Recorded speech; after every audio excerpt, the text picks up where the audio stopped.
काव्या की आत्मा डायरी की ओर देख रही थी। उसका चेहरा अब गुस्से से नहीं, दर्द से भरा लग रहा था। अजय कांपते हुए बोला, इसमें सब सच लिखा है। मैं तुम्हारा दुश्मन नहीं हूं। काव्या ने धीरे से डायरी खोली और जैसे ही उसने वो पन्ना पढ़ा जिसमें लिखा था, काव्या को हवेली में बंद करना मेरी सबसे बड़ी गलती थी। वो निर्दोष थी।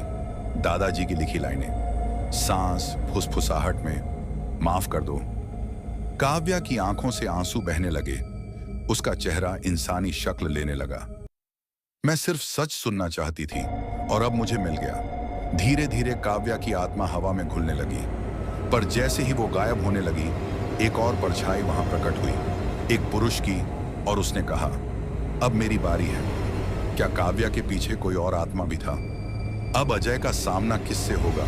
जैसे ही काव्या की आत्मा गायब हुई, एक और परछाई प्रकट हुई, एक आदमी की।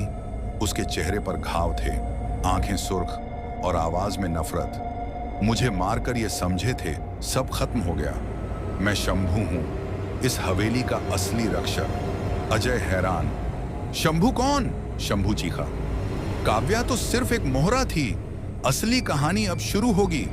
हवेली की दीवारों पर खून के निशान उभरने लगे और हर दरवाजा खुद ब खुद बंद हो गया। अजय फंस चुका था। अब कोई रास्ता नहीं बचा था बाहर जाने का। काव्या की आत्मा तो मुक्त हो गई, लेकिन क्या अजय अब एक नई काली ताकत के शिकंजे में है? देखिए नेक्स्ट पार्ट में। और अगर आप कहानी को अंत तक देखना चाहते हैं तो कमेंट करें, अभी अंत नहीं हुआ है।